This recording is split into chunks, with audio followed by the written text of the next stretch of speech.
اور ایام ذی الحج، ایام حج قریب سے قریب تر آ رہے ہیں، لیکن جس جوش خروش سے، جس اہتمام سے امت مسلمہ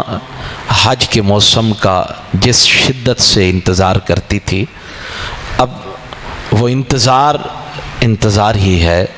عملاً آپ حج کے ان خوبصورت مناسک کو ادا کرنے پر قادر نہیں ہیں۔ دعا کرتے ہیں اللہ تعالی ہمارے اسلامی ممالک کے سربراہان کو یہ سمجھ، یہ دانائی اور یہ عقل و شعور کی دولت عطا فرمائے کہ اگر احاطہ حرم کے اندر بیماریاں ہمیں جکڑ سکتی ہیں، اگر مینا، عرفات، مزدلفہ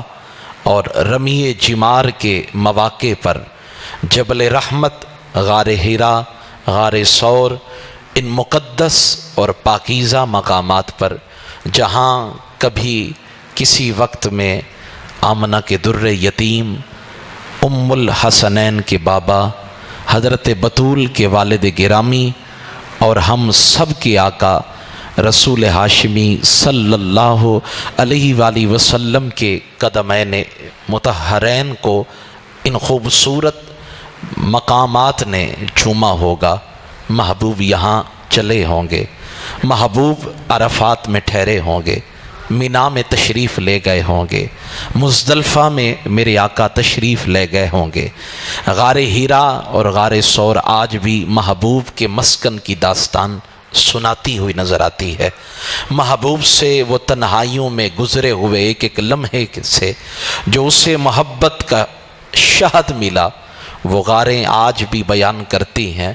سوچیں ذرا، میں جب بھی یہ سوچتا ہوں تو ورطہ حیرت میں پڑ جاتا ہوں۔ جو لوگ غار ثور پر گئے ہیں وہ جانتے ہیں کہ غار ثور کس بلندی پر ہے، اور ایک تندرست اور توانا مضبوط اعضاء کا مالک بندہ جب اس پہاڑی پہ، اس غار پہ چڑھنے کا قصد اور ارادہ کرتا ہے۔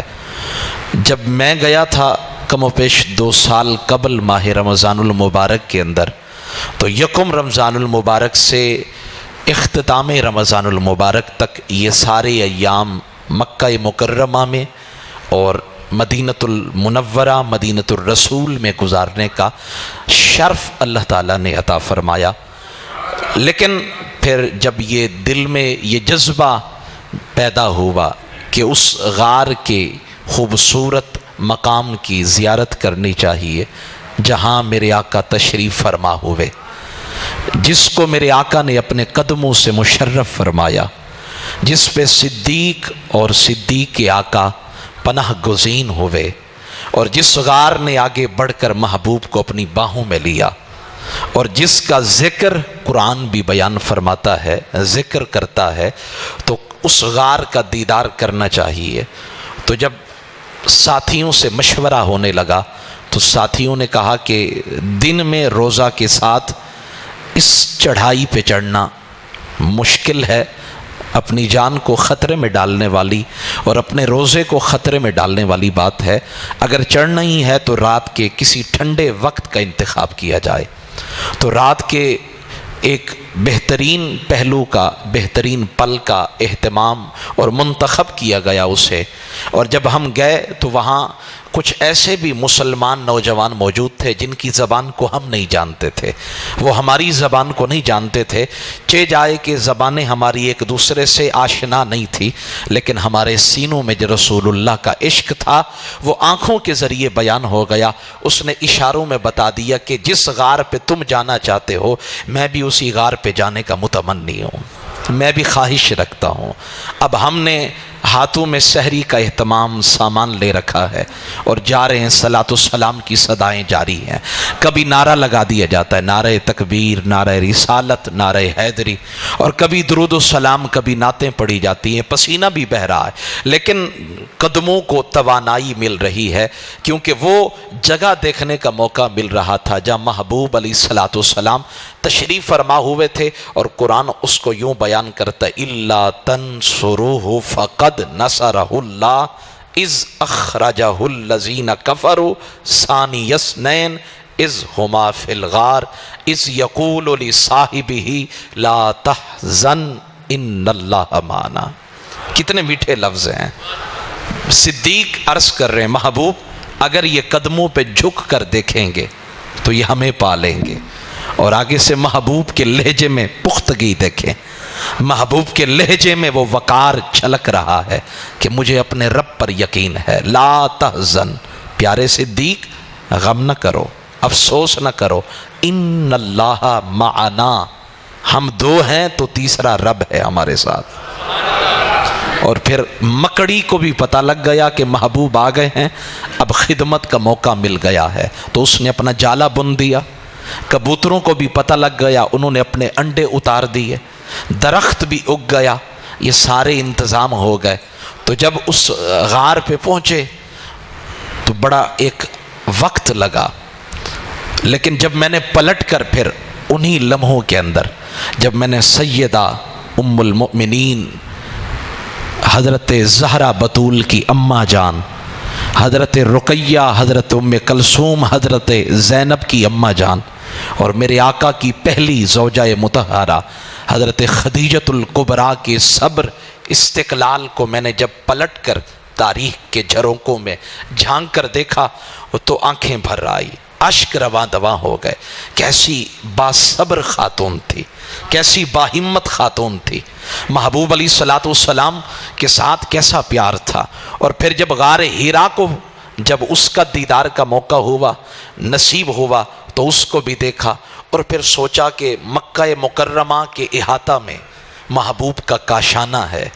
اور میرے آقا غار حرا میں بیٹھ کر اللہ کی حمد اور ثنا کرتے ہیں، اور حضرت خدیجۃ الکبریٰ محبوب کائنات کو جب یہ لگتا کہ محبوب کا جو راشن تھا، محبوب کے کھانے کا جو انتظام تھا وہ مکمل ہو چکا ہوگا، اب محبوب کے پاس بظاہر کھانے کو کچھ نہیں ہوگا، تو پھر خدیجۃ الکبریٰ اپنے آپ کو خوبصورت انداز میں تیار کرتی ذہنی طور پر، اور پھر کھانا اٹھاتی اور پھر محبوب کے لیے چل پڑتی۔ کیسی باصبر خاتون تھی، کیسی باوقار خاتون تھی، کیسی باہمت خاتون تھی، اور پھر اتنی چڑھائی چڑھ کر محبوب کے پاس جانا اور پھر ان کو کھانا پیش کرنا۔ جہاں خدیجۃ الکبریٰ کی عظمت کی کہانی ہے، وہیں صدیق کی عظمت کی کہانی ہے۔ وہ پیدل چل کے جانا مشکل ہے، اور اگر کاندھوں پہ مصطفیٰ سوار ہوں،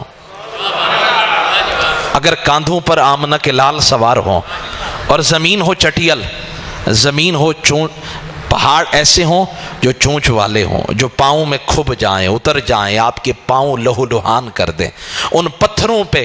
یوں جھومتے ہوئے، وجد کرتے ہوئے، رقص کرتے ہوئے، عشق کی منزل طے کرتے ہوئے محبوب کو کاندھوں پہ سوار کر کے چلنا، یہ صدیق کی جرت ہی ہو سکتی ہے، یہ صدیق کا مقام ہی ہو سکتا ہے، یہ کسی اور کی جرت نہیں ہو سکتی، یہ کسی اور کا مقام نہیں ہو سکتا۔ لیکن کاش کہ ہم عشق صدیق سے کچھ سبق حاصل کر لیتے۔ چلو ہم اور کچھ نہیں کر سکتے، 14 صدیاں، 14.5 صدیاں محبوب سے دور کھڑے ہیں، لیکن محبوب کے اسوہ پہ تو عمل کر سکتے ہیں، محبوب کی سیرت پہ تو عمل کر سکتے ہیں۔ میں نے فرید کوٹ کے درس قرآن کے اندر ایک خوبصورت روایت بیان کی، وہ آپ کو بھی سنانا چاہتا ہوں، اور آپ کو محسوس ہوگا، اس کی لذت آپ کشید کیجئے گا۔ علامہ امام ابو نعیم اصبہانی کہتے ہیں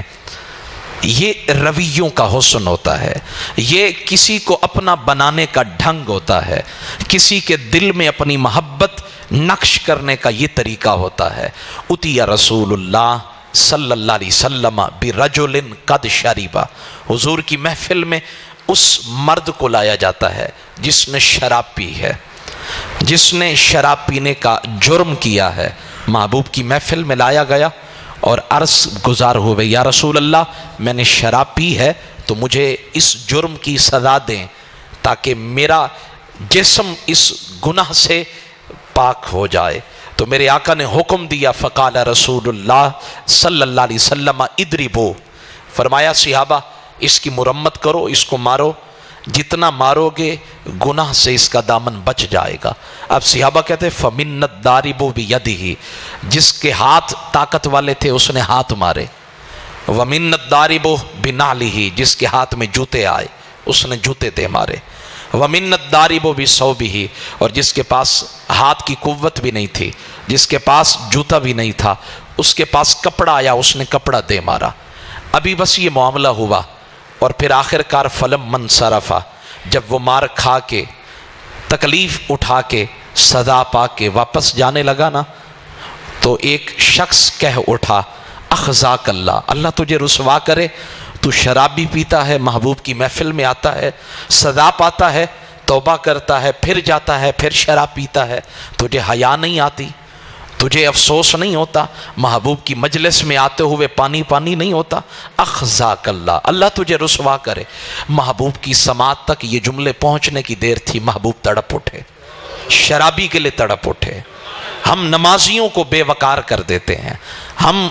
امام ہو، ہم مقتدی ہو، نماز پڑھنے کے لیے آنے والا ہو، بے عزت کر کے رکھ دیتے ہیں۔ تمہیں مسجد میں آنے کا طریقہ نہیں آتا، مسجد میں بیٹھنے کا ڈھنگ نہیں ہے، سمجھانے کا یہ طریقہ نہیں ہے، شاید کہ اتر جائے تیرے دل میں میری بات، کچھ ایسا ڈھنگ ہونا چاہیے، ایسا انداز ہونا چاہیے کہ من موہ لیں، آپ کسی کے دل کو خرید کر لیں، اس کے دل میں اپنی محبت کو ایسا نقش کر دیں کہ اقبال کہتے ہیں حسن کردار سے نور مجسم ہو جا کہ ابلیس بھی تجھے دیکھے تو مسلمان ہو جائے۔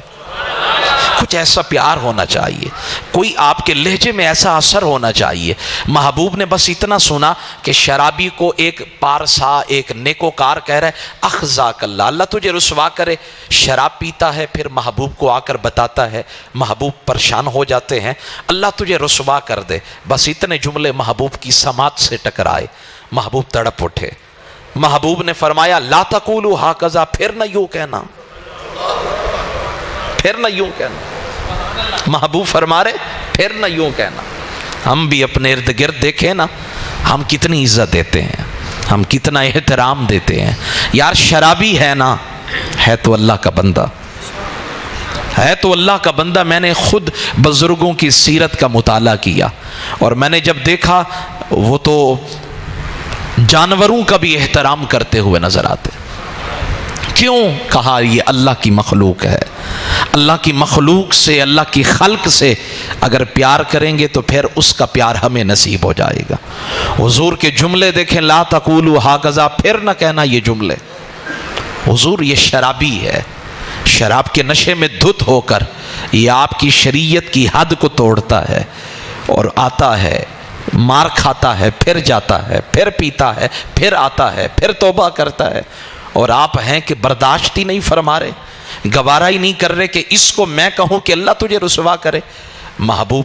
علیہ السلام نے رقیق لہجے میں فرمایا لا تعین الشیطان علیہ، لا تعین الشیطان علیہ، شیطان کی مدد نہ کرو۔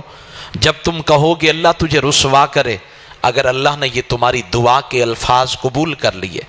تو یہ آج تو توبہ کی توفیق ہے اس کے پاس، اور پھر اگر یہ پلٹ کے ہی نہ آیا مجلس محبوب خدا میں، اگر پھر توبہ نصیب ہی نہ ہوئی تو پھر کیا بنے گا؟ حضور اگر میں یہ نہ کہوں کہ اللہ اسے رسوا کرے تو حضور پھر آپ ہی بتائیں میں کیا کہوں۔ اب محبوب کے لہجے کا حسن دیکھیں، محبوب فرماتے ہیں کہنا ہی ہے تو کہو رحمک اللہ، اللہ تیرے اوپر رحم فرمائے۔ شرابی پہ اللہ رحم فرمائے، شرابی پہ اللہ رحم فرمائے۔ اب ذرا دل کے کانوں کے ساتھ سمجھ کر، اپنے من میں اتر کر مجھے بتائیے، جس کو محبوب نے یوں عزت دی ہوگی کیا اس نے پھر شراب کی طرف پلٹ کے دیکھا ہوگا؟ اس نے کبھی شراب کے جام کو ہاتھ لگایا ہوگا؟ اقبال کہتے اپنے من میں ڈوب کر پا جا سراغ زندگی، تو اگر میرا نہیں بنتا نہ بن، اپنا تو بن۔